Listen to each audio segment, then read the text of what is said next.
안녕하십니까. 지금 정 목사님께서 소개해 주신 대로 제 이름은 이동목이라고 합니다. 혹시 제 이름을 풍편이라도 들어보신 적이 있는 분이 계실는지는 모르겠습니다.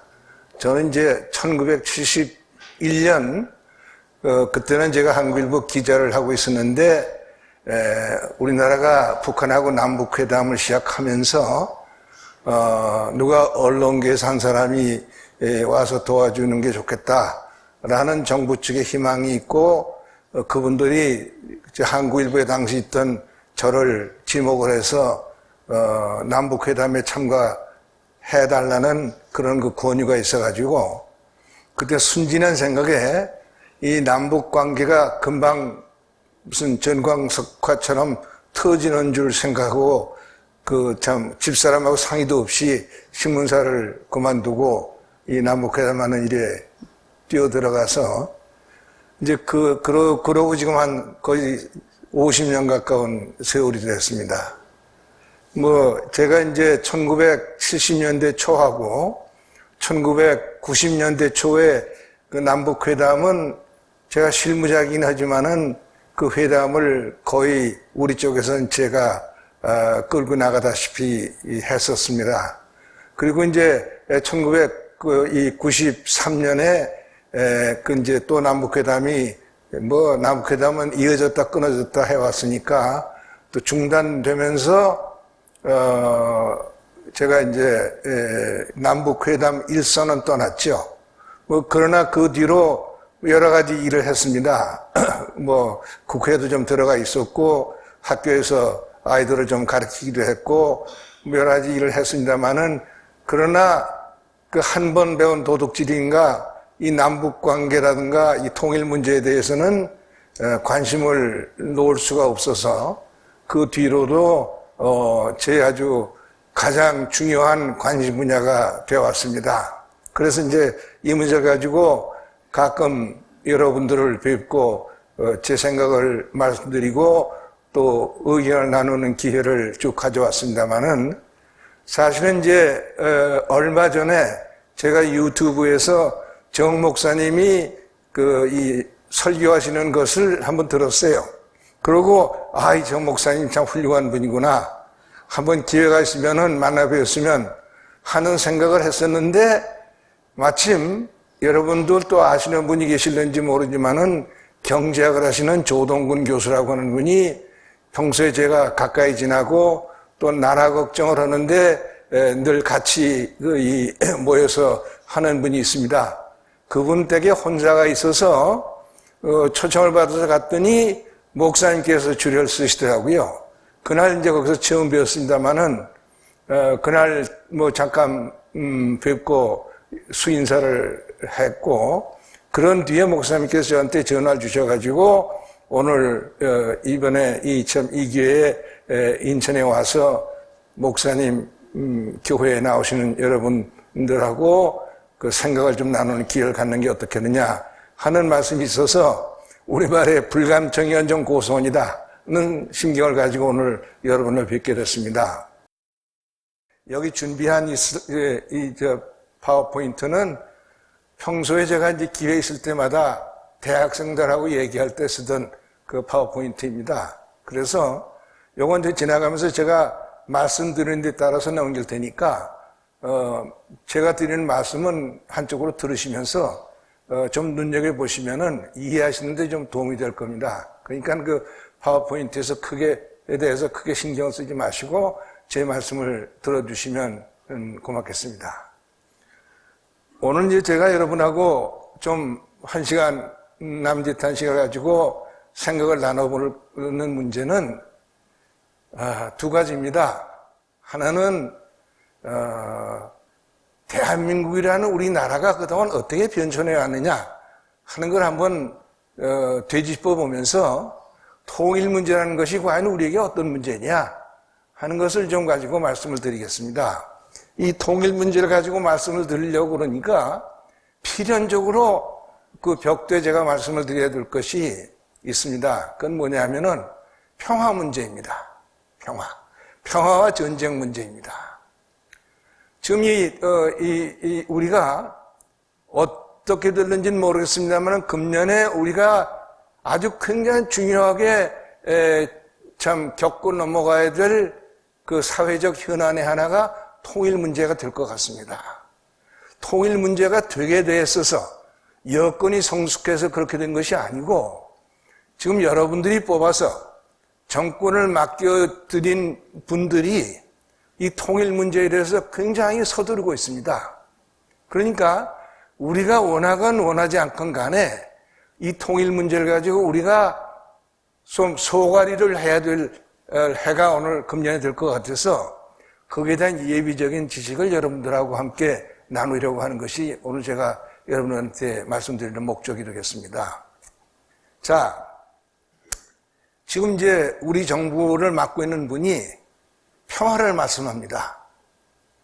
불가역적인 평화를 이룩하려고 합니다. 그분이 말씀하는 평화를 이룩하고 그 평화를 되돌릴 수 없는 상태로 가져가려고 합니다. 그런데 문제는 여러분 생각을 해보세요. 그분들이 말씀하는 평화가 어떤 평화인지 혹시 여러분들 가운데서 짐작하는 분이 계십니까? 평화라고 하는 것은 극단적으로 전쟁에 반대 말을 평화라고 하지만은 반드시 전쟁에 반대되는 말이 평화가 아닙니다. 평화는 내용이 있어야 됩니다. 우리 경우에는 여러 가지로 복잡하게 우리가 이 평화 문제를 가지고 얘기할 수 있지만은 단순화시켜서 우리가 말씀을 나눌 수 있는 것은 그 평화는 우리가 1945년 일제로부터 해방이 돼가지고 온갖 우여곡절을 겪으면서 오늘날의 대한민국을 이룩했습니다. 자, 오늘날의 대한민국이 어떤 나라인가? 이따가 좀 그 설명을 드리겠습니다만은 지금의 대한민국은 대단한 나라입니다. 대단한 나라예요. 2012년인가 13년에는 우리가 세계 200여 개국 가운데서 10번째 안에 들어가는 경제대국이 됐습니다. 지금은 또 떨어졌죠, 좀. 우리가 지금 작년 말에 보면은 한국은행 통계를 보면 14위인가 이렇게 되어 있는데 아무튼 10번째가 됐든 14번째가 됐건 간에 큰 일이죠. 이 우리나라가 더군다나 반쪽인 대한민국이 세계 200여 개국 나라에서 10번째 손가락을 안으로 꽂거나 밖으로 꽂거나 하는 위치에 가 있다고 하는 것은 엄청난 것입니다. 우리 모두가 이것을 이룩했어요. 그런데 그 대한민국 현재 위상은 세계 200여 개 나라 가운데서 경제 크기가 10번째 됐다는 것만이 중요한 게 아닙니다. 그 안에 내용이 엄청난 내용이 있습니다. 그것도 조금 이따가 한번 좀 짚어보겠습니다만은 그런 여러 가지 이 엄청난 내용 가운데서도 제일 중요한 것은 우리는 자유롭게 호흡하고 자유롭게 먹고 마시고 자유롭게 학교를 선택하고 자유롭게 직장을 선택하고 자유롭게 갈 곳을 가고 자유롭게 외국을 나들이 하고 자유롭게 생각을 합니다. 이것이 대한민국의 내용입니다. 그런데 평화는 어떤 평화라 해야 되느냐? 우리가 그동안 이렇게 이룩한 것이 손상을 입는 평화는 안 되죠. 그렇지 않습니까? 우리가 그동안 땀을 흘리고 피를 흘려서 이룩한 내용을 손상을 입히는 평화는 안 되죠. 그러니까 그렇지 못한 평화는 우리가 거부를 해야 됩니다. 그렇잖아요? 평화를 거부하려면 어떻게 해야 합니까? 필요할 때는 전쟁도 해야죠. 그것이 평화입니다. 평화라는 것을 누가 어느 풍각쟁이가 이건 평화다 그러면서 이 평화를 이루느냐 이룩하지 못하느냐 하는 것이 우리의 생사를 좌우하는 것이다라고 할 때 우리가 현혹돼서 되겠습니까? 내용을 따져봐야죠. 내용을 따져서 우리가 받아들일 수 있고 수용할 수 있고 우리가 향유할 만한 평화냐 하는 것을 우리가 판단을 해서 그 판단의 결과로 아니다 그러면 우리는 그 평화를 거부해야 됩니다. 그렇지 않습니까? 이게 이제 우리가 지금 2019년에 지금의 시점에서 우리가 직면하고 있는 굉장히 큰 문제입니다. 우리가 뽑아놓은 정부가 평화를 이야기합니다. 그러면서 불가역적인 평화를 이룩하겠다 하면서 무언가를 지금 자꾸 하고 있습니다. 그 자꾸 하고 있는 내용이 지금 제가 말씀드린 것처럼 우리가 절대로 버려서는 안 되는 걸 버리게 만드는 평화, 우리가 절대로 해서는 안 되는 일을 우리한테 하게 만드는 평화를 가지고 불가역적으로 가지고 가려고 그럴 때는 우리는 어떻게 해야 됩니까? 우리는 당연히 거부해야 됩니다. 그렇지 않습니까? 이 문제를 염두에 두지 않고 통일 문제를 논하는 것은 의미가 없습니다. 이것을 전제로 해서 오늘 제가 말씀을 드리겠습니다. 그런데요, 우선 이제 우리가 통일을 생각하려면 분단을 생각해야 되죠. 통일은 분단이 돼 있기 때문에 우리가 통일을 생각하는 겁니다. 분단이 안 됐으면 통일 문제는 문제가 안 되는 것이죠. 그렇잖아요? 분단되지 않은 나라에서 통일 문제가 왜 문제가 됩니까? 우리가 분단되어 있기 때문에 통일을 논하는 겁니다. 그러면은요, 우리가 분단되는 과정을 한번 또 생각해 볼 필요가 있습니다. 지금 파워포인트에는 설명이 안 되어 있지만 제가 혹시 나눠드렸는지는 모르겠습니다만 다른 글을 하나 제가 쓴 걸 가지고 대학생들한테 늘 나눠주는 글이 있어서 목사님께 보내드렸는데 혹시 나중에 기회가 되시면 그 글도 한번 보시길 바랍니다. 그래서 제가 여러 가지 그 도입 부분에서 말씀드린 게 있어요. 뭐냐? 우리 역사가 얼마나 됩니까? 5,000년 역사라고 그러죠. 5,000년 역사 가운데서 3,000년은 기록된 것이 없고 한 2,000년 남짓한 기간 동안에 우리가 역사가 기록이 되어 있습니다. 그 기록도 한 1,000년 전에 기록한 것이죠. 삼국사기, 삼국유사가 나와서 그것이 이제 오늘날 우리 역사의 그 이제 바탕이 되어 있으니까 삼국사기는 아마 1100년 정도 됐을 때 김부식이라는 사람이 만든 것이고 삼국유사는 그보다 좀 뒤에 이련국사가 만든 것이니까 대개 1000년 미만의 역사를 가지고 있습니다. 우리의 기록 역사는.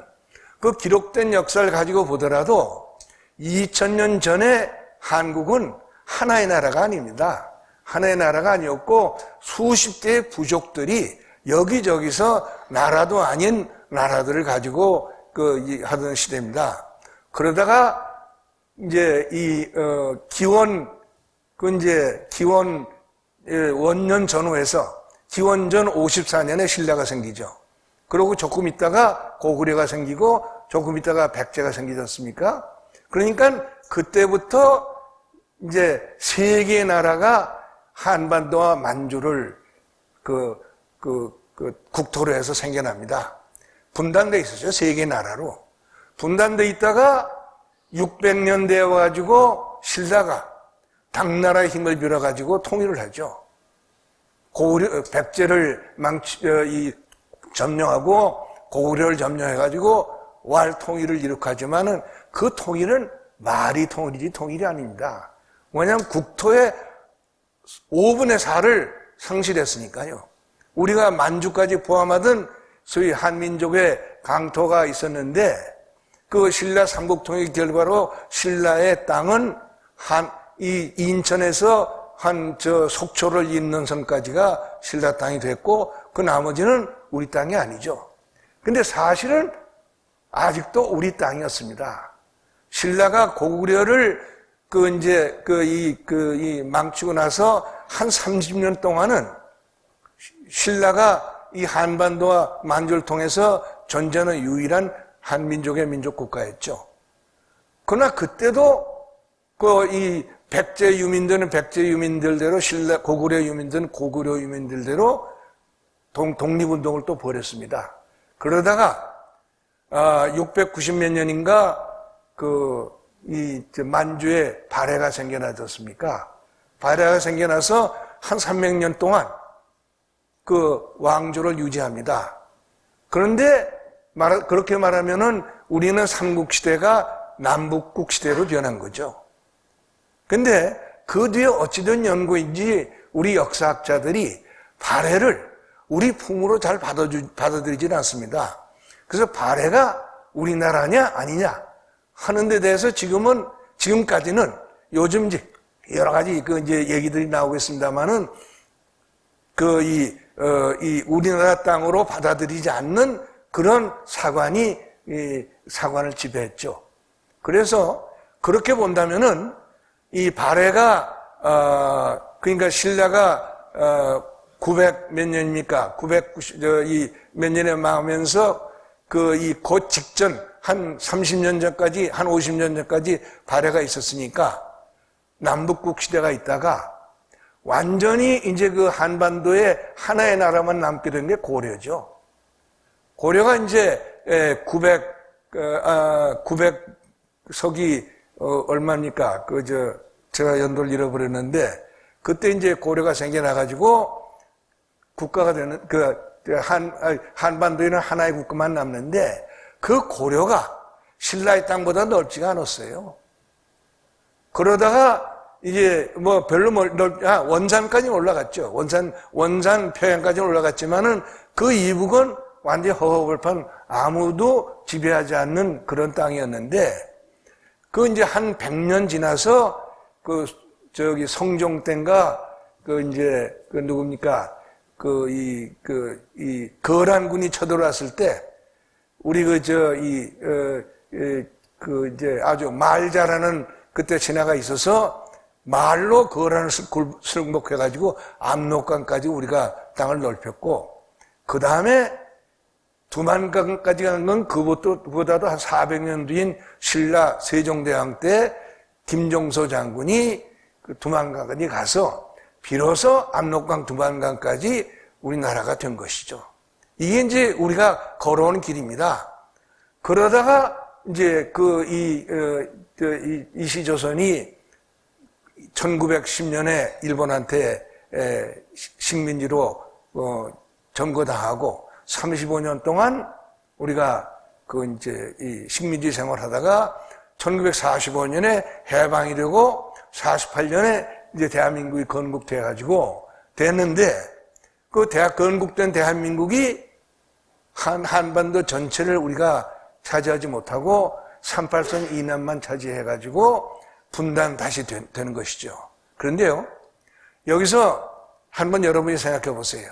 우리 2000년 우리가 그 기록으로 알고 있는 역사를 통해서 우리 역사를 되돌이켜 보면은 우리는 분단돼 있을 때는 국력이 굉장히 강대했고 통일됐을 때는 굉장히 위축이 됐습니다. 고려 때 그랬고 이조 때 그렇지 않았습니까? 그런 뒤에 여러분 우리가 차이를 음미해 보아야 됩니다. 해방이 되고 남북 분단이 되잖아요. 남쪽에 우리가 대한민국을 수립하고 북쪽에 조선민주주의 인민공화국이라는 다른 나라가 생기죠. 그리고 70년이 지났습니다. 그 70년 지난 뒤에 한반도 상황이 어떻습니까? 거기까지 지금 말씀드리고 지금 슬라이드를 한번 좀 보시길 바랐는데요. 첫 페이지에서는 제가 우리 한국 근대사를 아주 간략하게 연표로 정리한 것이죠. 1800년대 중반에 와가지고 일본이 개활합니다. 아마 1860년인가 62년인가 소위 이 페리 함대가 흑함대가 이 일본 동경을 폭격해가지고 일본을 개항시키죠. 개항된 일본이 불과 100년도 안 돼가지고 세계의 강대국이 됩니다. 그래가지고 1차 대전 때도 아주 굉장히 세계 강국 중에 하나로 세계대전에 관여하고 2차 대전 때는 독일, 이태리와 더불어서 소위 추축국을 형성해가지고 세 나라가 전 세계를 상대로 해서 엄청난 전쟁을 하지 않습니까? 이렇게 강대국이 됩니다. 근데 우리가 소위 개화라는 것은 일본과 한 30여 년밖에 차이가 없습니다. 우리가 1880년대에 가서 우리도 외세의 강제에 의해서 개항을 하죠. 그러나 불행하게도 우리를 개항시킨 외세는 미국이 아니라 일본이었습니다. 일본이 개항을 이제 1880년대에 가서 소위 운양호 사건, 그 다음에 재물 보조약 해가지고 그 뒤에 일본과 중국의 중재로 세계 여러 나라와 국교를 수립합니다. 국교를 수립할 때도 어정쩡하게 수립했어요. 우리가 독립국인지 독립된 국가로서 국기를 가진다는지 아닌지가 분명치 않은 상태에서 여러 몇 나라와 국교를 수립합니다. 그 수립하는 외국과의 국교를 선용했으면은 우리도 일본한테 식민지 생활을 강요하지는 않았을 것입니다. 그러나 우리나라 내부가 아주 곪고 부패해가지고 개화를 하면 개화한 걸 가지고 모두가 개인적인 이익에 종속을 시키는 바람에 개화를 한 것은 바로 예속이 돼가지고 결국 국가가 망하는 그런 사태가 되는 것이죠. 여기 1페이지에 그게 이제 좀 정리가 되어 있습니다. 2페이지는 1910년에 우리가 이제 일제 식민지가 되죠. 그런 뒤에 우리나라 사람들이 일본한테 국가가 망한 것을 그대로 다 감수한 것은 아니죠. 많은 독립지사들이 꼬리에 꼬리를 물고 나타나가지고 독립운동을 아주 벌였습니다. 이 페이지에 조금 정리가 되어 있는데, 국내에서는 3.1운동이 있었고, 광주 학생 만세 사건이 있었고, 그러나 국내에서의 저항은 그걸로 끝이죠. 더 할 수가 없으니까 이제 해외로 무대를 옮겨가지고 여러 군데서 이제 투쟁이 진행되죠. 이제 예를 들어서 1919년에 상해에 대한민국 임시정부가 수립되고, 그 다음에 만주에서는 홍범도 장군이라든가 김좌진 장군이 한두 차례 일본군의 상당한 규모의 부대를 무력으로 패퇴시키는 그런 아주 쾌거도 있었죠. 그리고 이제 국내에서는 사이토 미노루라는 일본 총독한테도 폭탄을 던졌고, 이봉창 의사가 이제 동경에 가서 일본 소화 천황이 타고 있을 것이라고 생각하는 마차에다 폭탄도 던졌고, 그리고 이제 상해에서는 1932년에 윤봉길 의사의 소위 상해 홍구공원 의거가 일어나가지고 전 세계를 놀라게 만들었죠. 거기서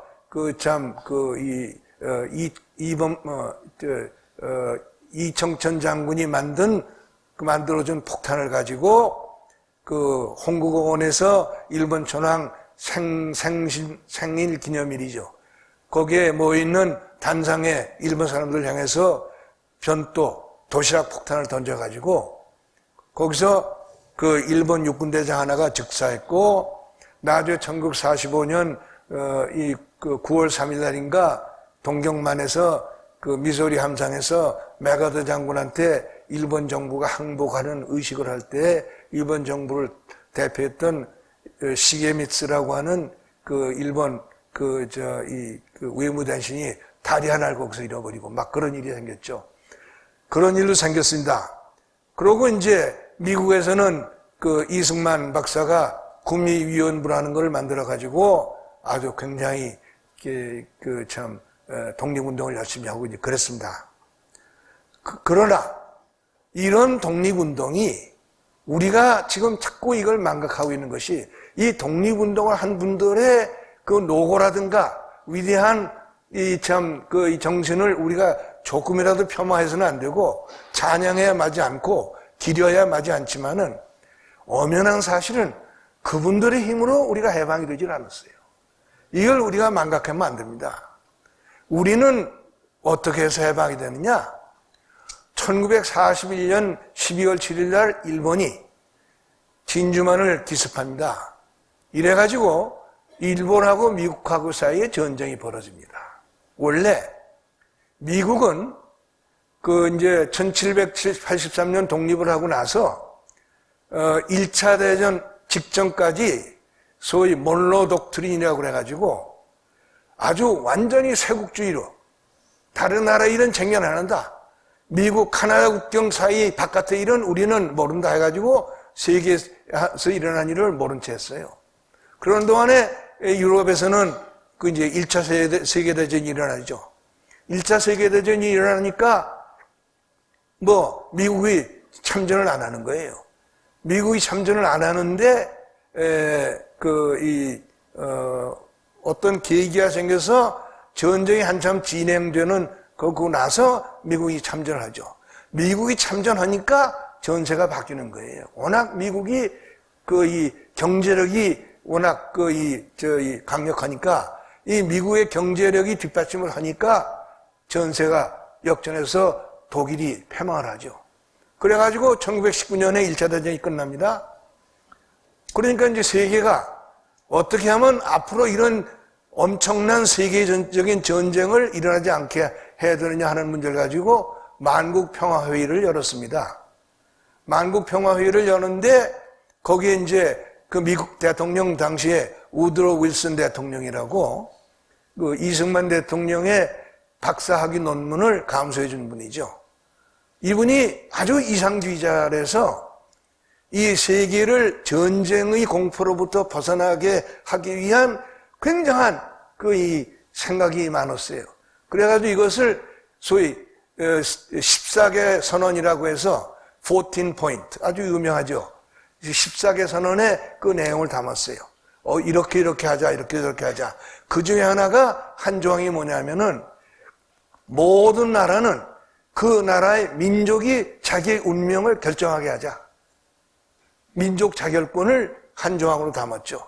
그 민족 자결권 조항이 세계 여러 나라에 억압받는 그 피압받 민족을 아주 격앙을 시켰고, 우리들의 선조님들도 거기에 아주 그 감동을 받아가지고 뭘 일으켰습니까? 3.1운동을 일으킨 겁니다.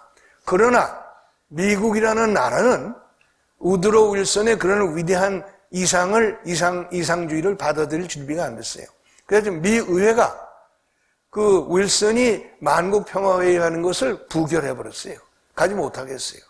그러니까 이 1차 세계대전 후 1차 세계대전을 마무리하는 그 평화조약을 체결했는데 그 평화조약을 체결하는데 미국은 참여하지 못합니다.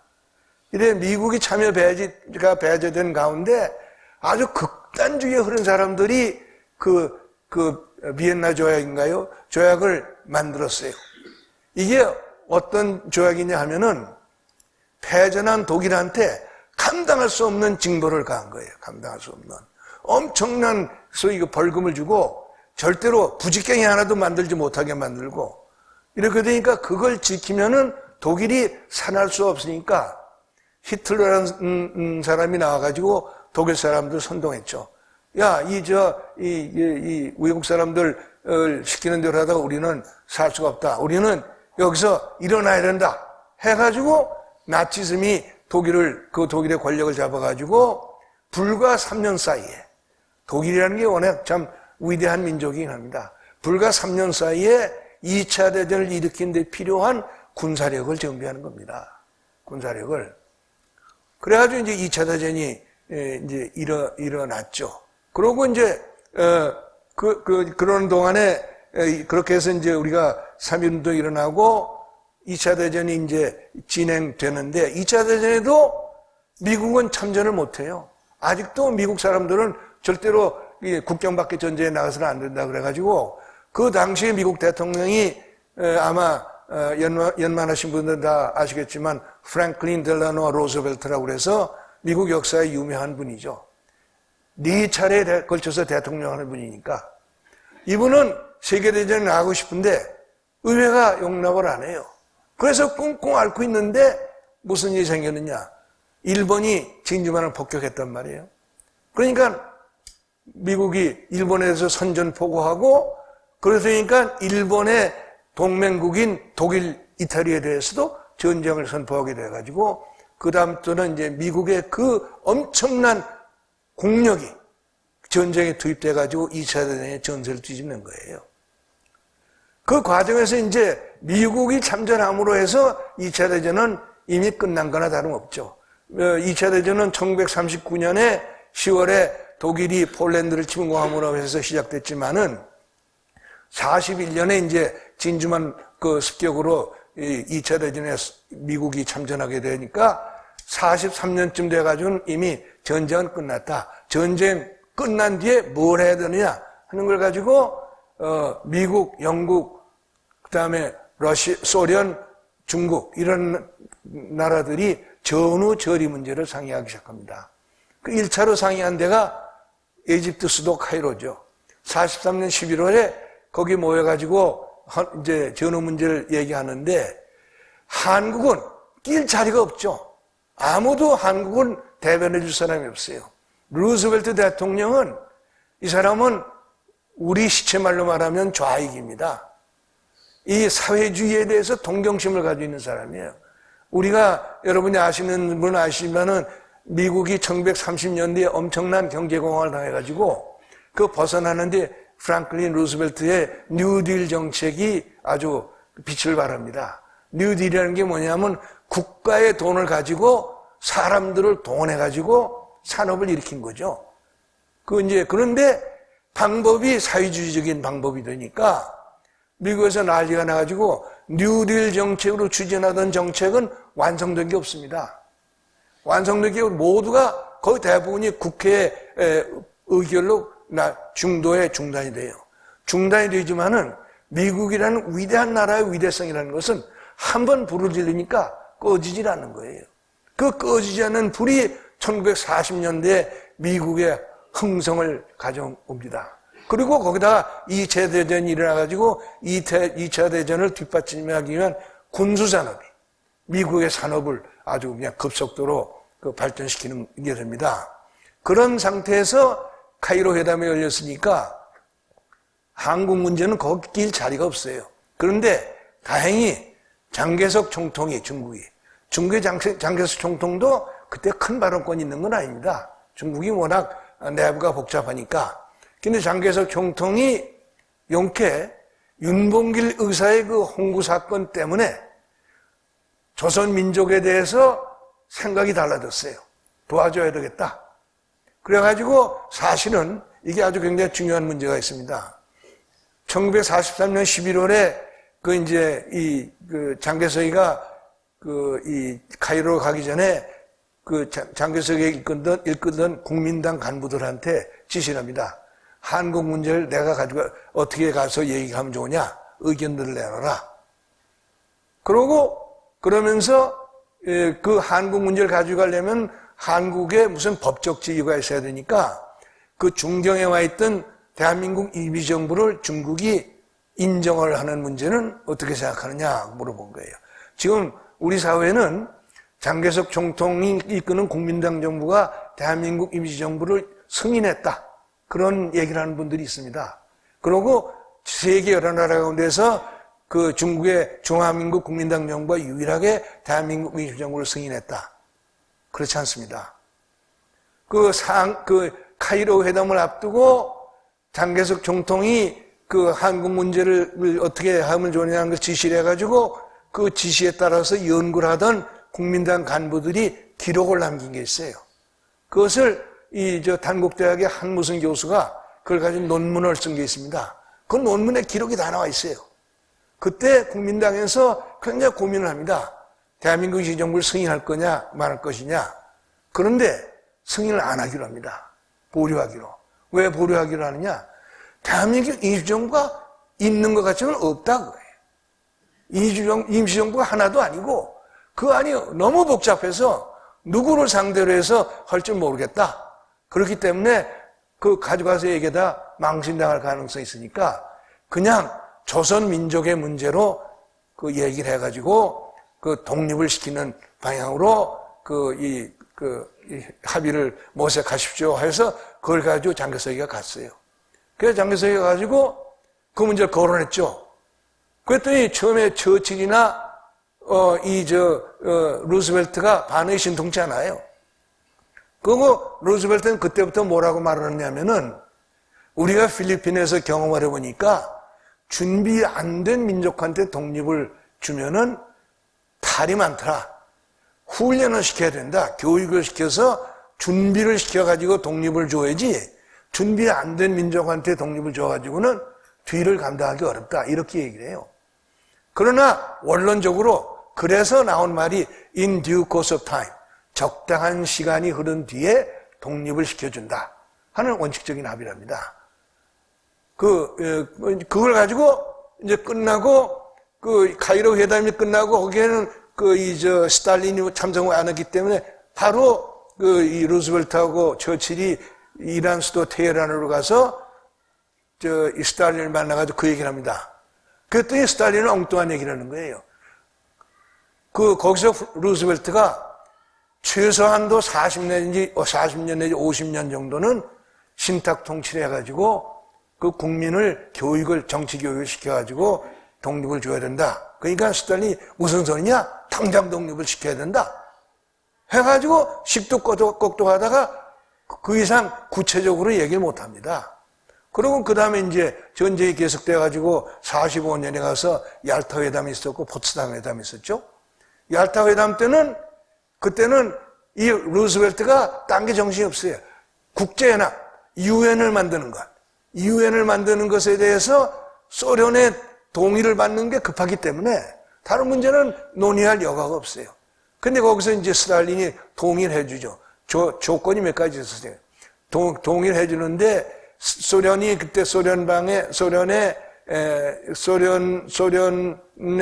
이미 들어와 있는데도 그 독립국가로 따로 유엔 회원국이 된 나라가 몇 나라가 있어요.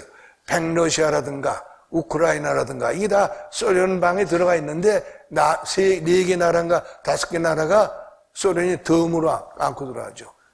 뭐 그걸 해서 국제연합을 받아들이니까 루스벨트는 그야말로 감지덕지해가지고 다른 문제는 논의할 여가도 없었어요. 그러고 루스벨트는 죽습니다. 그 몇 년 전에 소아마비가 발작이 돼가지고 마지막 한 2년 동안은 거의 혼자서는 걸어다니지 못하고 그러다가 이제 45년 4월인가 5월에 죽죠. 그러고 트럼프가 트루만이 대통령이 됩니다. 이 트루만이라는 사람이 우리가 트루만 때 신세진 게 참 많습니다. 트루만이 소련을 공산주의를 싫어합니다. 이 트루만이 그 부통령으로 루스벨트를 보필하면서 아주 불만스러운 게 루스벨트가 공산주의자를 좋아해가지고 국방성 국무성에다가 친서 분자 사람을 쫙 깔아놨어요. 그중에 제일 유명한 놈이 알거 히스라고 해서 이놈이 국무장관 보좌관이면서 국무장관 역할을 했어요. 근데 그놈이 사사건건 소련 편을 들었고 나중에 이제 48년까지 한반도 문제는 이 알거 히스 때문에 아주 엉뚱하게 여러 번 이제 돌아갑니다. 그래서 이 트루만이 아주 그 소련에 대해서 굉장한 혐오감이 있었는데 루스벨트가 죽고 트루만이 대통령이 되니까 즉각 이제 소련에 대한 정책을 바꾸죠. 그래가지고 이제 전쟁 종결로 갑니다. 전쟁 종결로 가는데 그러나 이 루스벨트가 죽을 그러니까 이제 포츠담이 8월 달에 포츠담 회담이 있는데 트루만이 가긴 갔지만은 거기서는 워낙 독일에서 독일이 망하고 유럽에서 전쟁이 끝났기 때문에 전후 처리 문제가 바빠가지고 한국 문제는 토일 못합니다. 왜 토일 못하느냐? 일본이 워낙 저항이 심하니까 이 태평양 전쟁이 언제 끝날지 알 수가 없는 거예요. 그 당시에 미국은 이러다가는 한 1년쯤 더 가야 된다 이렇게 생각하고 있는 참인데 7월 며칠 날 베를린 포츠담의 회의장에 트루만이 앉아 있는데 보좌관이 와서 귓속말합니다. 원자탄이 개발이 됐고 시험에서 성공했습니다. 트루만이 책상을 치고 딴 얘기 안 하고 워싱턴으로 돌아가죠. 돌아가서 트루만이 무척 고민했습니다. 원자탄을 써야 되느냐 안 써야 되느냐. 그때 미군은 겨우 오키나와의 상륙을 해서 교두보를 확보하고 있어요. 일본군의 저항이 워낙 완강하기 때문에. 그런데 그 상태에서 이 군대를 가지고 이제 오키나와를 정복하고 규슈, 시고쿠, 혼슈를 거쳐서 홋카이도까지 가려면은 몇 달이 걸릴지 모르고 거기서 몇십만의 미군이 죽어야 될지 모르니까 트루만이 안 되겠다. 원자탄을 쏴야 되겠다. 그래가지고 8월 6일, 8월 9일날 원자탄을 2번 쏘죠. 그 전에 미국이 워낙 일본한테 시달림을 당하니까 트루만이 이 스탈린한테 사정합니다. 만주에서 그 일본군을 배후에서 공격을 해달라. 그런데 그때는 소련과 일본 간에 불가침 조약이 있었어요. 여러분 이제 평화 문제가 그것도 무관하지 않습니다. 소련하고 일본 사이에 불가침 조약이 있었어요. 그러니까 그것도 핑계고 또 이 구라파에서 워낙 소련이 깨져 있기 때문에 공격이 미치지 못한다 해서 우물우물하고 있었죠. 그러다가 8월 6일 날 원자탄이 히로시마에서 터지니까 그 다음 날 소련이 만주에서 그 일본에 대해서 선전을 보고하고 한반도로 들어옵니다. 8월 9일 날 웅기 어딥니까? 그 청진 이쪽으로 소련군이 들어와요. 그러니까 실제로 한반도의 소련군이 진공했죠. 이런 상태에서 이제 8월 6일 날 원자탄을 쐈는데도 일본 정부가 움직이지 않으니까 8월 9일 날 나가사키 한 발 더 터뜨렸단 말이에요.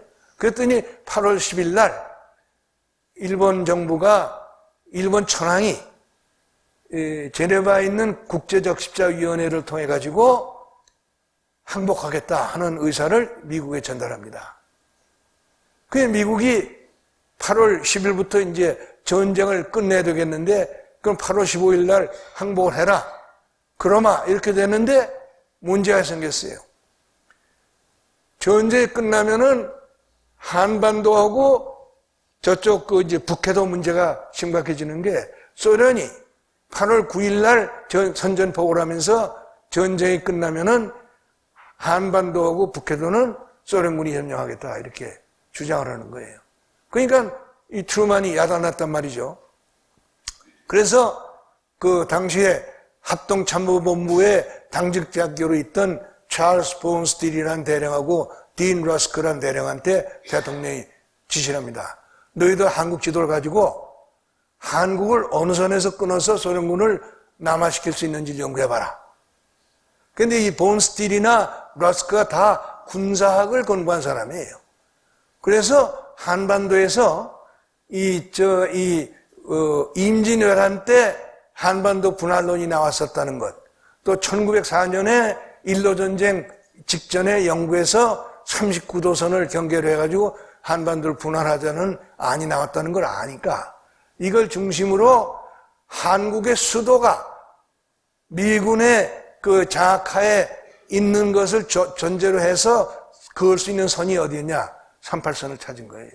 그래서 38선을 트루만한테 건의하니까 그때는 소련하고 합의할 여가가 없으니까 8월 15일 날 트루만은 스탈린한테 전보를 치고 메가더는 일반 명령 1호로 미군은 한반도에서는 38선까지 진주하겠다. 그 이북은 소련군이 진주해서 일본군의 항복을 받아라. 그리고 그 북해도는 미군이 들어가겠다. 소련은 사하린까지만 내려와라. 하는 걸 통보를 합니다. 소련이 그걸 받아들였어요. 그걸 받아들이지 않고 또 이제 트집을 잡았으면은 훨씬 더 상황이 복잡해졌을 텐데 소련이 그때 사실은 거기에 저항할 힘이 없었죠. 2차 대전 때 워낙 철저하게 깨져 있기 때문에. 그래가지고 이제 38선이 생기고 우리는 땅이 두 조각이 납니다. 이제 미국을 욕하는 사람들이 38선은 미국이 그었다. 미국의 나쁜 놈이 그었기 때문에 우리가 분단됐다 이렇게 얘기합니다. 그 말이 틀린 얘기는 아니죠. 그런데 그 말의 뒤안에 우리가 생각해 봐야 될 게 있어요.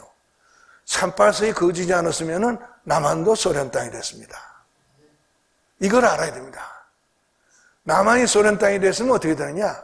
우리는 물론 우리 자녀들까지 지금 북한 사람들과 똑같이 돼 있을 겁니다.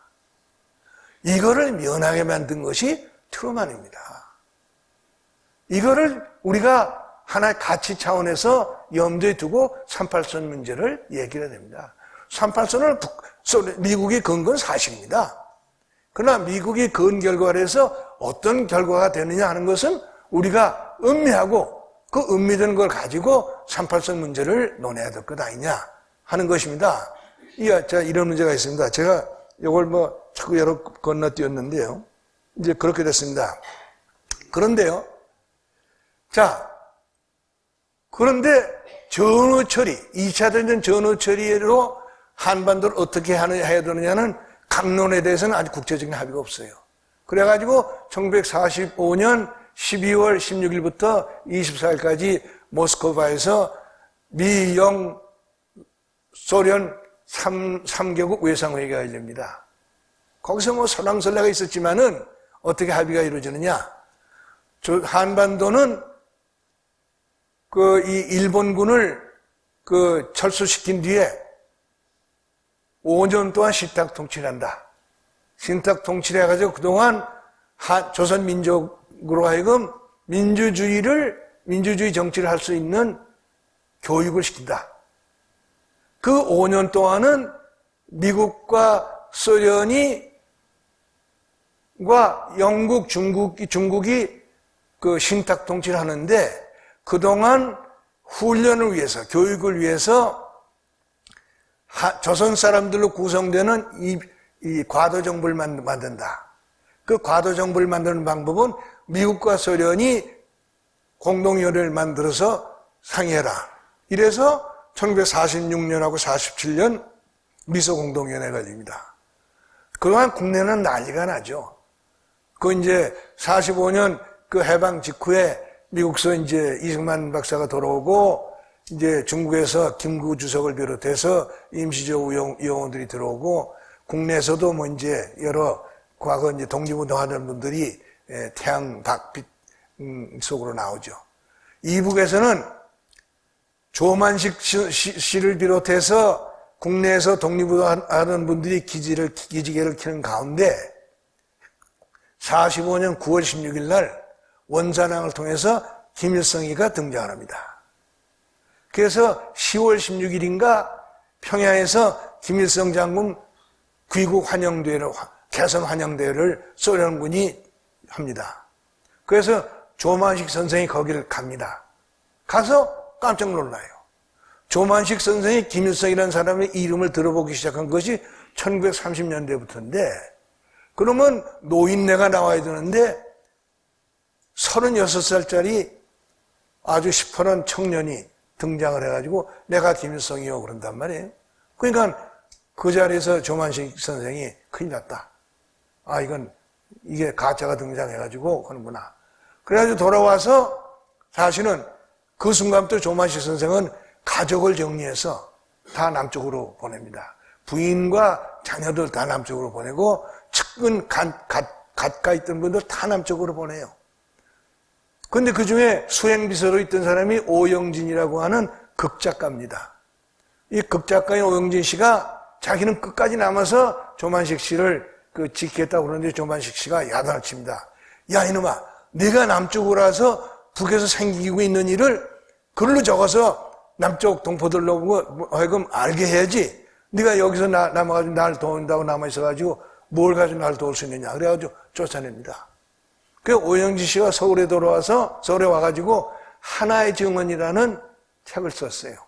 제가 그때 국민학교 5학년, 6학년, 5학년 때입니다. 그런데 그 하나의 증언을 봤어요. 그리고 북에서 생기고 있는 일에 대해서 어리지만 공포감을 가지고 했던 기억이 지금 생생합니다.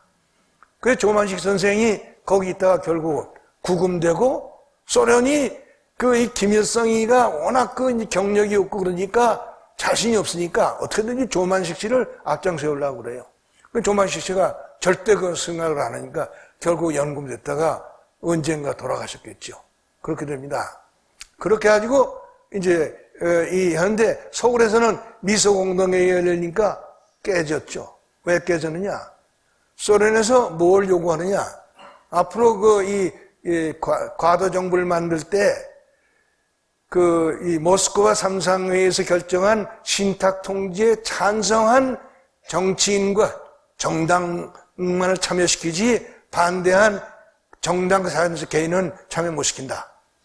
그러면 어떻게 되느냐? 공산당만 참가한다는 거예요. 그게 미국이 받아들일 수가 있습니까?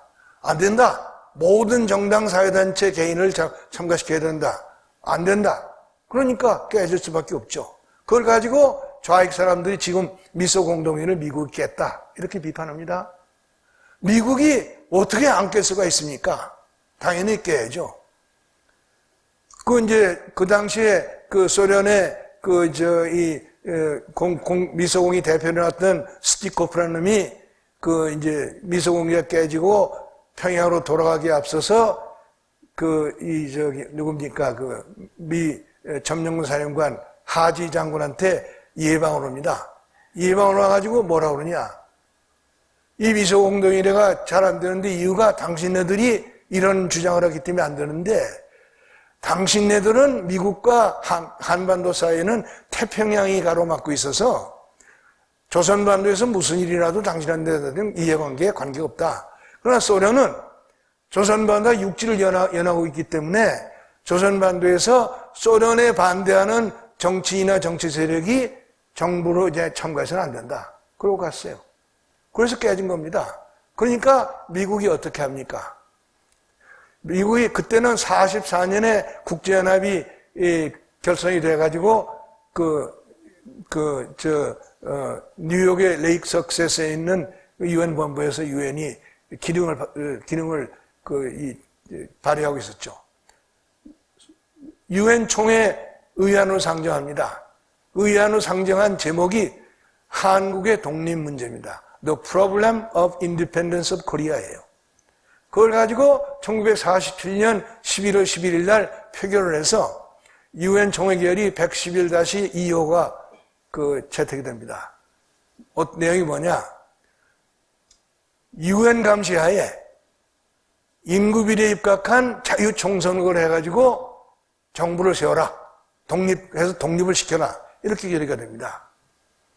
그래가지고 유엔 임시 한국위원단이 만들어져서 서울에 오죠. 그 와가지고 북한에 가려고 그랬더니 북한에서 못 들어온다 그러는 거예요.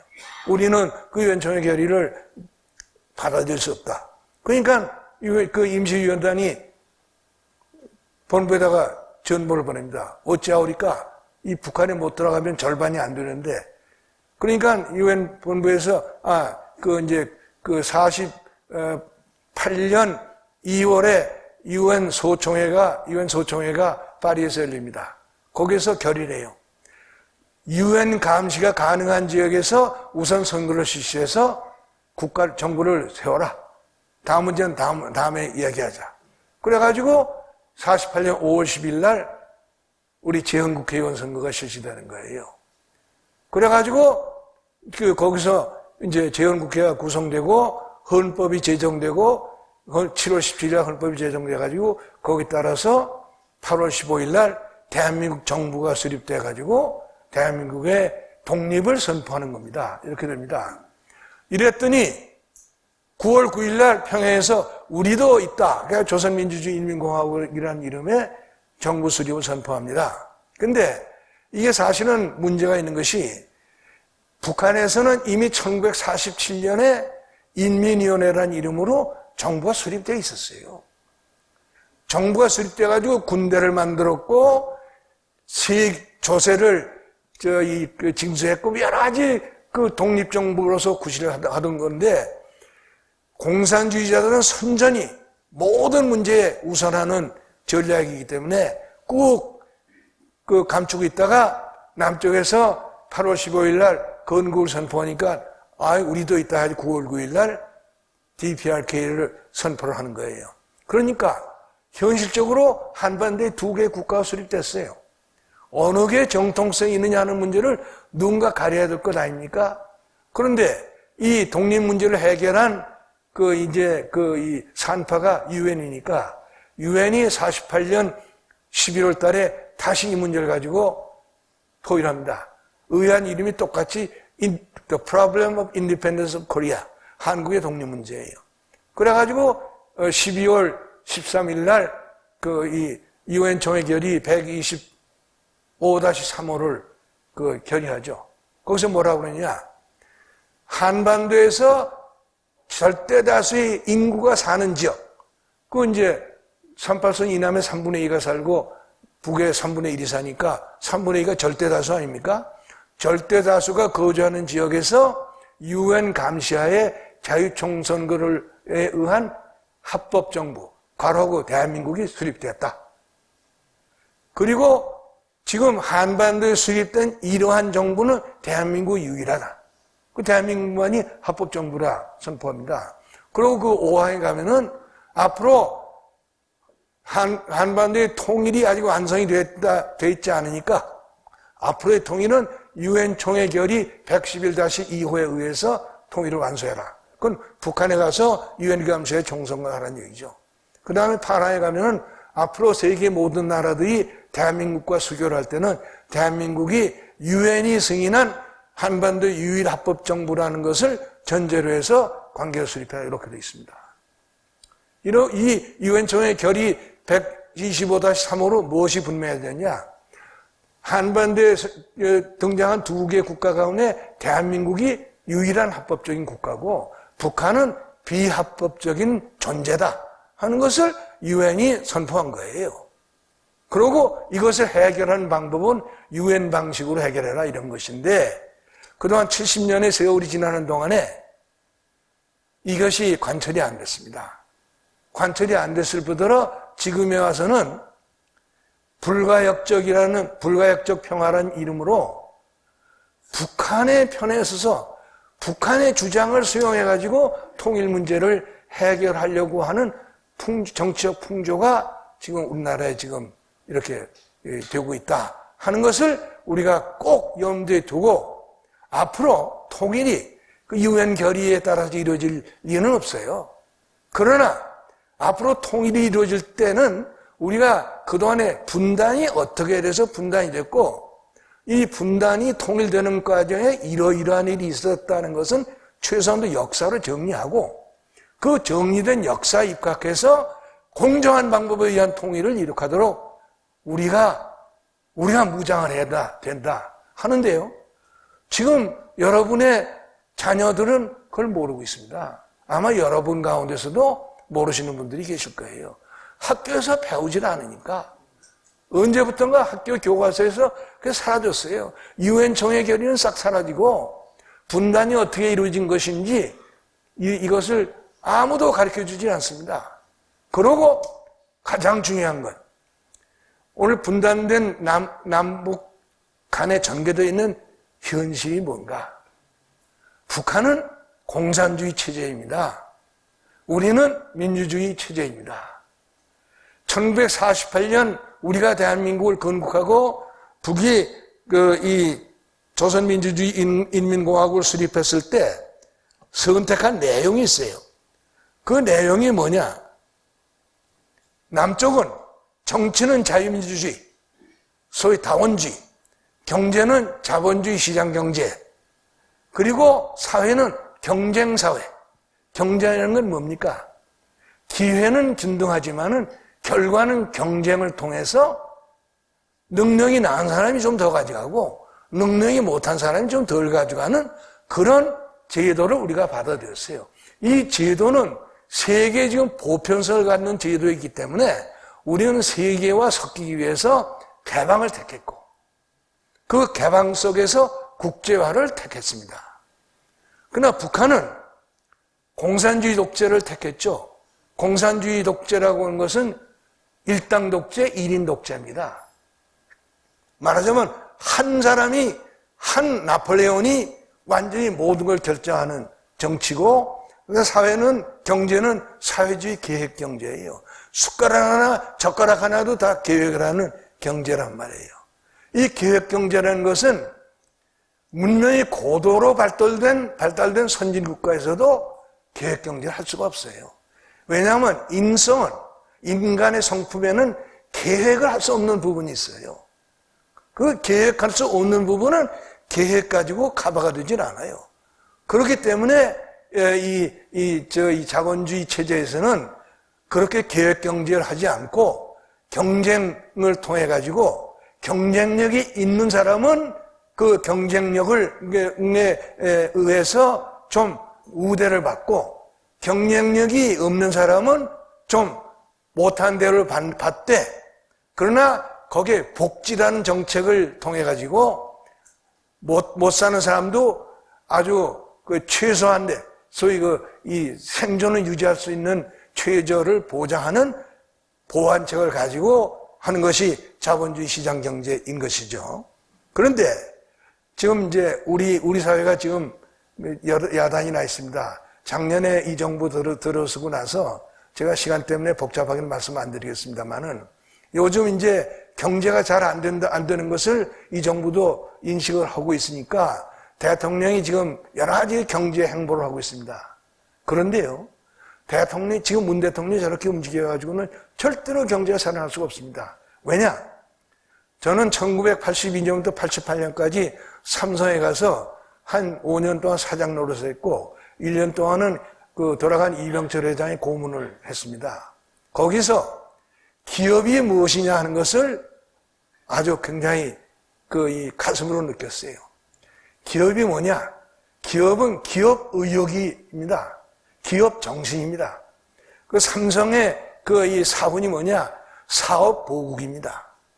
맞으면 기업을 해가지고 나라에 보답을 한다 하는 정신이 기업을 일으키고 기업이 일어나야만 파이가 생겨서 생긴 파이를 가지고 나눠줄 것이 생기는 거예요. 그 파이를 만드는 것은 숫자 가지고 되는 게 아니에요. 기업가의 기업 의욕입니다. 기업 의욕을 살려줘야 돼요. 그 기업 의욕 속에는 또 여러 가지가 있습니다. 모든 것을 법대로 되는 게 아니에요. 법대로 하되 기업가들이 좋은 일을 하기 위해서는 조금 편법을 쓰는 것도 경우에 따라서 국가가 도와주는 수도 있어요. 그렇게 해가지고 기업가가 신나게 기업을 일으켜가지고 파이를 키우는 일이 생겨야 기업이 살고 경제가 사는 겁니다. 근데 지금 우리는 지금 어떻게 되어 있습니까? 기업가는 죽이고 기업들어 하라고 그러니 기업이 할 수가 있습니까? 기업이 하지 않으면은 경제는 살아날 수가 없습니다. 기업의 몫을 정부가 대행할 수가 없어요. 기업인들은 그 기업 의욕 때문에 진짜 희생정신을 가지고 합니다. 그러나 지금 우리 현 정부는 기업인이 하는 것을 정부 공무원대로 하라고 합니다. 정부 공무원이라는 것은, 관료라는 것은 그런 기업 의욕하고는 상관이 없습니다. 이래서 우리나라 경제가 도저히 회생하기 어려운 지금 곤경에 빠져 있어요. 언제가 될는지 모르지만은 이게 사실은 1980년에 미국의 레이간 대통령이라고 하는 분이 나옵니다. 레이간 대통령이 나오기 전에 1940년대 말부터 50년대부터 60년대까지 미국이 굉장한 사회주의화가 진행됩니다. 왜냐하면 월남전에 잘못 들어가지고 월남전에 여파가 너무 심각해가지고 이 자본주의가 아주 욕을 먹고 사회주의가 아주 그냥 기승을 떨죠. 그때 레이간이 대통령 해가지고 소위 empowering business, 기업을 살린다 하는 경제 정책을 가지고 경제를 살립니다. 그때 소위 유명해진 말이 트리클 다운이라는 말을 레이간이 합니다. 트리클 다운이라는 게 뭐냐면 기업이 살면은 거기서 쫄쫄쫄쫄 나오는 물들이 모든 국민한테 돌아간다. 그것이 옳다 그렇다 하는 것은 지금도 끊임없는 논쟁의 대상이지만은 그러나 기본적으로는 기업이 살면은 근로자가 살고 사회가 사는 겁니다. 그래가지고 레이간이 이 레이가노믹스라고 하는 경제를 성공시켜가지고 그로부터 지금 30년이 지나고 있죠? 30년이 지나고 있지만은 지금도 미국은 레이간이 그때 벌어놓은 걸 가지고 지금 먹고 있는 겁니다. 이래서 우리도 언젠가 레이간이나 이런 것 같은 지도자가 나와서 상황을 근원적으로 돌리지 않고는 우리 경제가 좀 큰일 났다. 이런 그 상황에 우리가 처해 있는 것이 사실입니다. 그런데 여기서 이제 제가 좀 말씀을 드리다 보니까 당황스러워져 가지고 시간을 좀 잘못 썼는데 한 15분만 좀 더 주시겠습니까? 자, 그래서 이제 여기서 통일을 생각합니다. 통일을 어떻게 생각해야 되느냐? 이렇습니다. 우리가 이제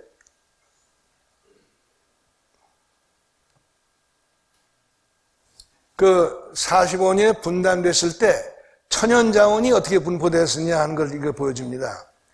은 하나를 빼놓고는 모든 천연자원의 대부분이 북한에 있습니다. 인구는 우리의 절반입니다. 그 다음에 이 산업의 쌀이라는, 전기는 산업의 쌀이라고 그러죠. 1945년에 한반도 전역의 발전 설비 용량이 120만 킬로와트입니다. 그 중에 60만 킬로와트가 수풍발전소고, 또 뭐 한 30여만 킬로와트는 부전, 장진호 이쪽의 수력발전이고, 남한의 발전 용량은 8만 4천 킬로와트예요. 그렇게 해서 분단이 됩니다. 그랬더니 미 군정당국이 소련 군정당국한테 사정을 해가지고 20만 킬로와트의 전기를 우리가 공급을 받았습니다. 해방 직후에. 제가 이제 6.25 나던 해 중학교를 들어갔으니까 해방됐을 때는 45년이니까 제 4학년 때인가 해방이 됐습니다. 아니요, 2학년 때 해방이 됐습니다. 초등학교. 그리고 이제 4학년 때부터 이제 중학교 입학 시험 준비를 혼자서 하는데 어느 날 갑자기 전기가 나왔습니다. 그건 전기는 다시 오지 않았습니다. 저는 그때부터 2년 동안 저만 그런 게 아니죠. 제 동년배들이 호롱불, 등잔불을 가지고 이 콧구멍이 새까맣게 되면서 공부를 했습니다.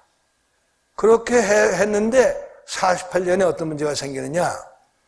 이제, 우리가 이제 50선거를 하는데 그때까지 우익편에 서 있던 백범 김구 선생이 확 돌아서가지고 이승만 박사하고 원수가 되어버립니다.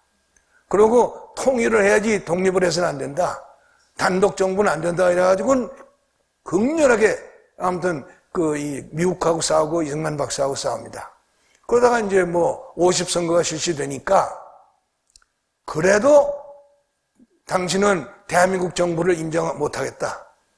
그러고는 김일성이하고 통일을 논의해야 되겠다고 그래서 1948년 5월인가 6월에 아주 반대를 무릅쓰고 평양에 가죠. 평양에 가보니까 김일성이는 거기다 구판을 벌여놓고 완전히 김구 주석을 풍각쟁이를 만들어버리죠.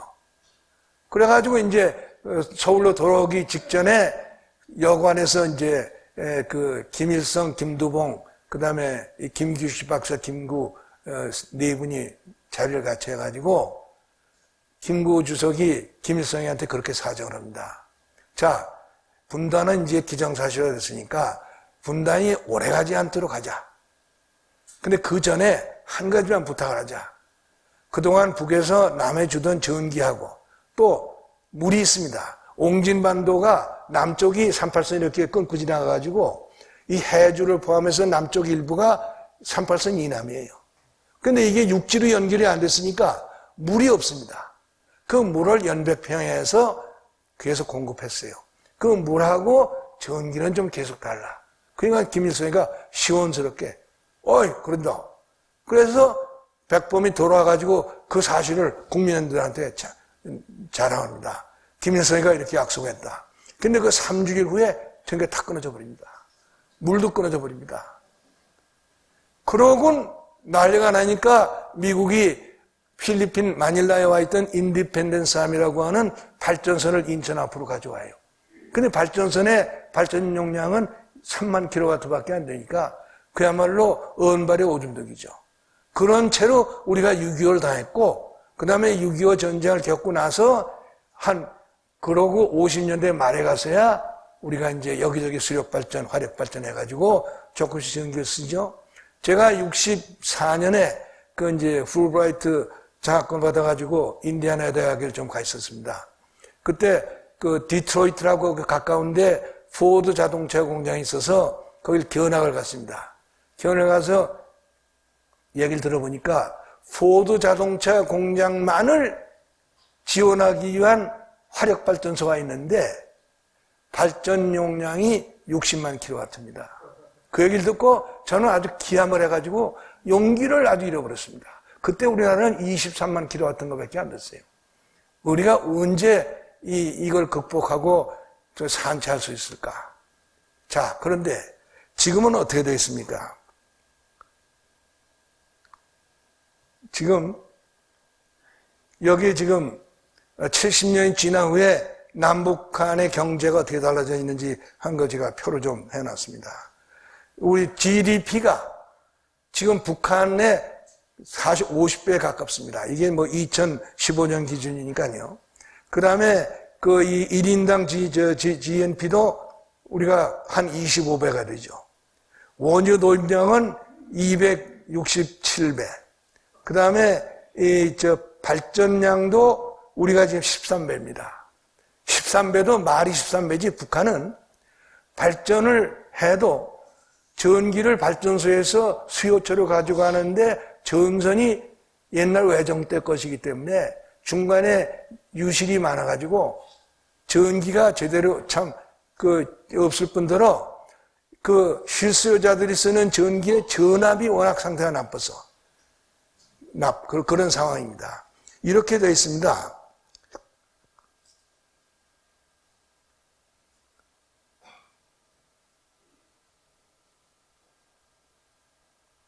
그 다음에는 말씀드릴 게 없죠. 지금 이제, 이게 바뀌질 않았고요. 여기다 제가 사실은 한 장을 더 보완했었는데, 여기 지금은 나오지 않는군요. 우리가 스스로 공기처럼 생각하기 때문에 느끼지 못하는 여러 가지 변화를 우리가 70년 동안에 이뤄냈어요. 참 많습니다. 우리가 세계 넘버원인 게 엄청나게 많습니다. 세계 넘버원인 게. 이 세계 넘버원인 게 한번 거기 갖다 놨다고 해서 영원히 있는 게 아닙니다. 우리가 이걸 관리 잘못하면 내일 아침에는 사라져버리는 넘버원이 그렇게 많습니다. 그리고 그동안에 북한은 어떻게 되느냐.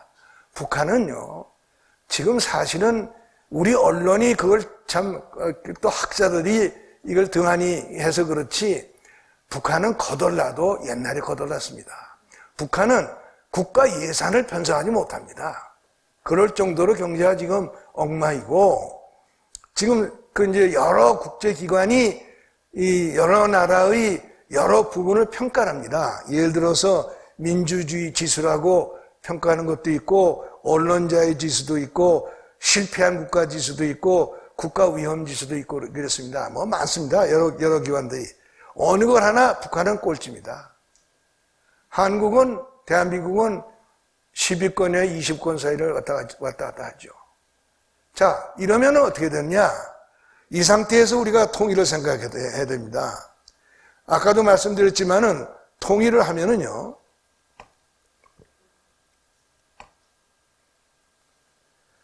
우리가 이룩한 자유민주주의와 시장경제의 질서와 가치가 통일된 나라에서 없어지거나 위축돼서는 안 된다. 이걸 우리가 깊이 생각을 해야 됩니다.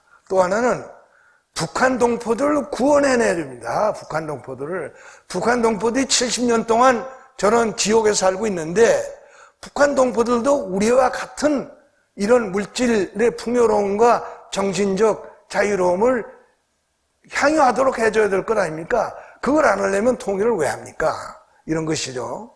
그 다음에 우리가 통일하면은 통일된 것이 하나의 시너지 효과를 만들어서 더 좋아져야지 더 나빠져야 되겠습니까? 이것을 우리가 생각하는 통일을 해야 되고, 그러려면은 그러고 이제 또 하나는 우리가 참 여러분들, 저도 많이 그걸 등한히 했습니다만은 우리가 헌법을 압니까? 여러분 대한민국 헌법 읽어보십니까? 읽어보셔야 됩니다. 헌법이라는 것이 굉장히 훌륭한 재산입니다. 또 내용이 재밌어요. 헌법을 한두 번 읽어보셔야 됩니다. 그리고 헌법을 읽어보시고 나서 우리 주변에서 전개되는 일을 생각을 해야 됩니다. 근데 우리 헌법에 여러 가지 있습니다만은 우리 헌법에는 통일의 방법에 대해서 헌법이 명시하고 있어요. 가령 헌법 3조는 이미 북한이 대한민국의 일부다 이렇게 선언하고 있지만 뭐 선언이라고 하지만은 헌법 4조를 보면은 대한민국은 통일을 지향하며라는 것은 통일이 안 돼 있다는 것을 헌법이 인정을 하는 것이죠. 근데 그러면 통일을 어떻게 해야 되느냐? 자유민주 기본 질서에 입각한 이 평화적인 통일 방안을 수립하여 추진한다 이렇게 되어 있어요. 방법은 평화적이어야 되지만은 내용은 자유민주주의를 내용으로 하는 것이다. 헌법이 이렇게 되어 있어요. 또 헌법 다른 조항에 보면은 대한민국에서는 계급이 인정될 수 없어요. 계급이. 북한은 계급사회입니다. 북한은 이 공산주의 계급사회예요. 이렇게 되어 있어요. 그러니까 근데 우리가 대한민국 국민으로 대한민국 헌법의 테두리 밖에서 할 수 있는 일이 뭐가 있습니까? 해서는 안 되죠. 그걸 하려면 헌법을 먼저 고쳐야죠. 그렇잖아요. 작년부터 현 문재인 정부가 헌법을 고치려고 합니다. 왜 고치려고 하느냐? 이 사람들은 어떻게든지 북한하고 연방제를 만들고 싶어 합니다. 연방제를 만들려면은 헌법이 이것을 허용해야 돼요. 근데 우리 헌법이 이것을 허용하지 않으니까 이것을 허용하는 방향으로 헌법을 고치려고 그러는 거예요. 뭐 거기다 군더더기 이것저것 붙이지만은 지금 이 정부가 하려고 하는 것은 북한하고 연방제를 하기 위해서 불가능한 것을 가능하게 만들도록 하기 위해서 헌법을 고치려고 그러는 거예요. 그래가지고 헌법 속에다 이런저런 이제 그때가 자기네들이 이용할 수 있는 그 근거로 사용할 수 있는 표현을 넣으려고 하는 것이죠. 그래서 가령 저를 포함해서 많은 분들이 헌법을 이렇게 고치는 건 절대로 용납해서는 안 된다. 왜 그러냐? 헌법을 고치지 않으면은 최소한도 연방제는 될 수가 없다. 아무리 하고 싶어도 연방제는 할 수가 없다. 그 연방제를 못하게 하는 방법은 헌법을 지키는 것뿐이다 하는 걸 생각합니다. 여러분도 이걸 꼭 염두에 두시길 바랍니다. 그 다음에 통일이 되면 통일된 국가에서 그동안 우리 대한민국이 이룩한 실적이 손상되지 않고 살아남아야 될 것 아닙니까? 이것도 보장을 해야 됩니다. 그 다음에 이걸 하기 위해서 이건 뭐 우리가 내놓고 할 얘기는 아니지만은 그걸 하기 위해서는 북한이 변해야 됩니다. 북한이 변한 것이 먼저입니다. 북한이 우리가 받아들일 수 있는 통일을 북한도 받아들일 수 있는 방향으로 북한이 변화가 돼야 되고 우리가 하는 모든 정책은 그러한 북한의 변화가 이루어지도록 하는 정책을 우리가 연구하고 추진해야 되는 겁니다. 요 세 가지를 우리가 기본적으로 우리가 생각해야 되고 그렇게 보면은 우리가 생각할 수 있는 통일은 어떤 통일일 수밖에 없느냐? 세 가지 중에 하나입니다. 북한의 처제가 변화하든지 북한의 체제가 사라져서 대한민국 체제가 테두리 안에서 통일이 이루어지는 것. 그러면은 우리가 대한민국의 경쟁력이 북한 지역으로 확산되는 것 아닙니까? 이것이 모범 답안이죠. 모범 답안입니다. 자, 그러면은 반대되는 통일이 있을 수 있습니다. 대한민국이 전방을 걷어들이고 북한의 체제로 통합하는 통일. 이거는 이론적으로는 가능하죠. 이론적으로. 그러면 어떻게 됩니까? 오늘날 여러분과 우리의 자녀들이 전부 북한 동포들과 똑같아져야 됩니다. 받아들일 수 있습니까? 안 됩니다. 북한이 지금 이룩하려고 하는 통일은 그런 통일이에요. 그러니까 그거는 우리가 안 된다 하는 얘기를 해야 될 것 아닙니까? 그 다음에 세 번째로 이상한 사람들이 이상한 소리 하는 게 있습니다. 섞어 빈밥 통일을 하자. 이게 말이 되겠습니까? 인류 역사를 통해서 일어나지 않았던 일은 일어나지 않을 개연성이 많습니다. 인류 역사를 통해서 공산주의 계급사회와 자본주의 시장경제사회, 자유민주주의 사회가 섞어 비빔밥을 만든 역사적 경험이 없습니다. 경험이 없으면은 생기지 않을 가능성이 많죠. 그 다음에 이렇게 섞어 비빔밥을 만들면은 북한의 체제의 어떤 것은 그 안에 들어와야 됩니다. 들어오는 것은 경쟁력이 없어요. 그 부분의 경쟁력이 없으면 전체가 경쟁력을 잃어버리는 거예요. 이걸 우리가 심각하게 생각해야 됩니다. 또 하나가 있어요. 여러분들 젊으셨을 적에 그레샴의 공리라는 거 들어보신 기억이 나죠? 악화는 양화를 구축한다. 우리가 학창시절에 아주 친숙하게 들었던 일종의 공리입니다. 자, 오늘날 대한민국에서 벌어지고 있는 현실을 보세요. 악한과 그 선인과 악인이 뒤섞이면 항상 악인이 판을 치게 되어 있는 것이 민주주의 사회의 약점입니다. 그 약점이에요. 근데 여기 북한하고 섞는다. 어떤 현상이 생기냐? 1차적으로 아주 물리적으로 이런 현상입니다. 연방제를 한다. 당연히 등장하는 것이 동수 개념입니다.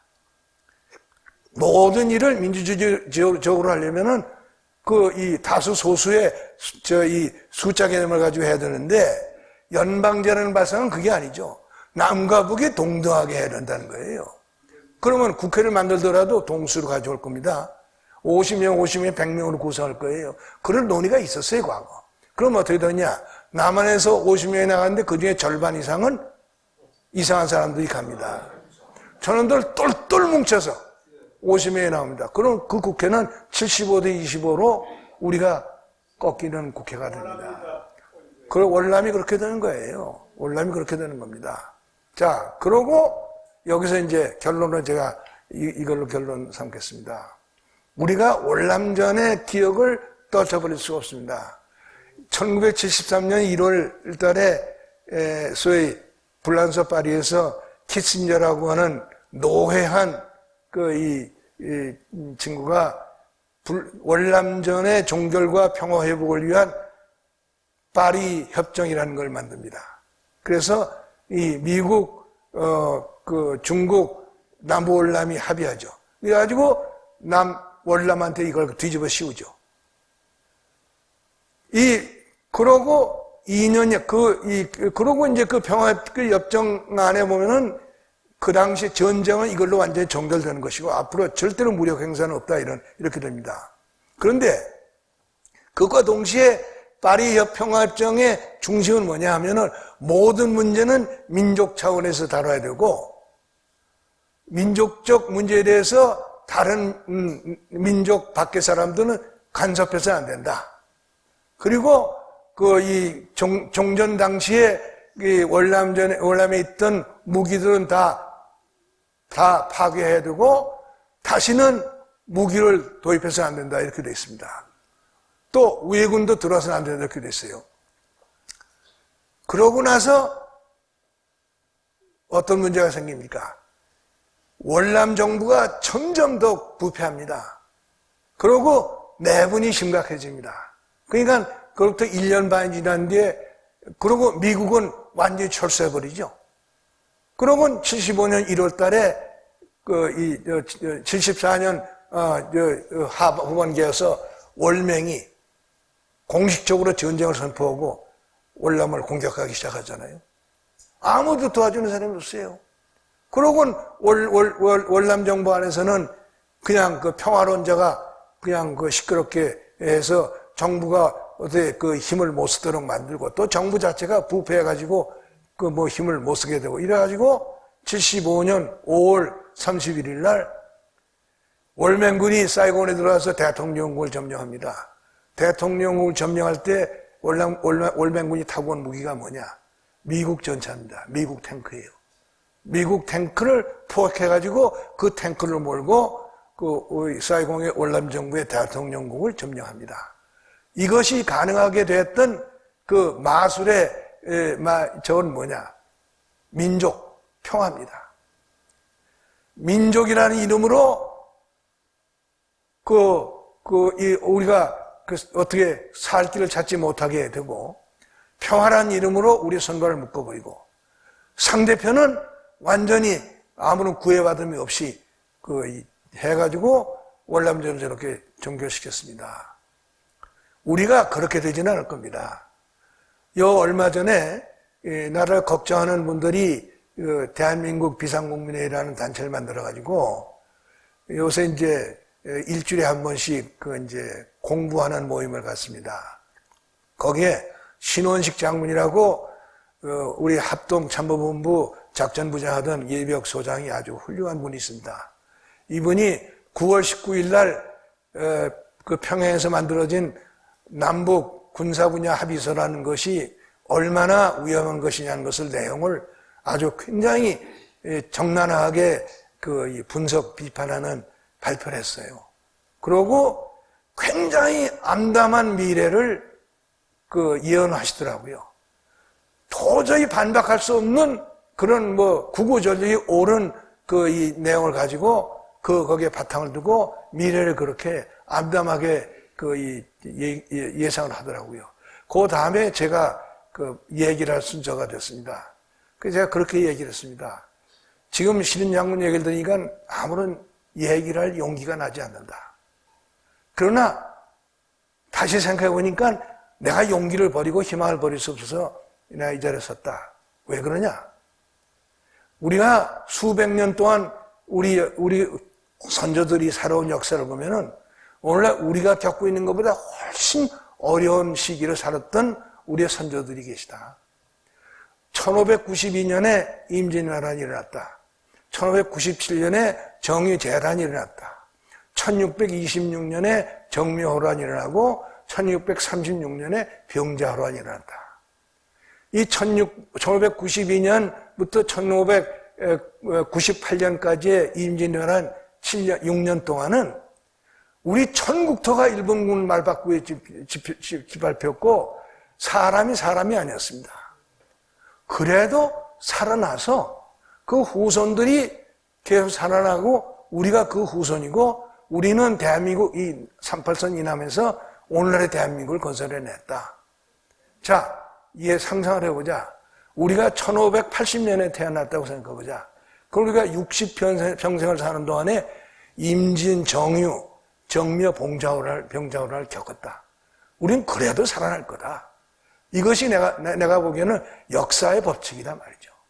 우리가 역사에 대한 신뢰를 버릴 수 없기 때문에 나는 절대로 실망해서는 안 된다고 생각한다.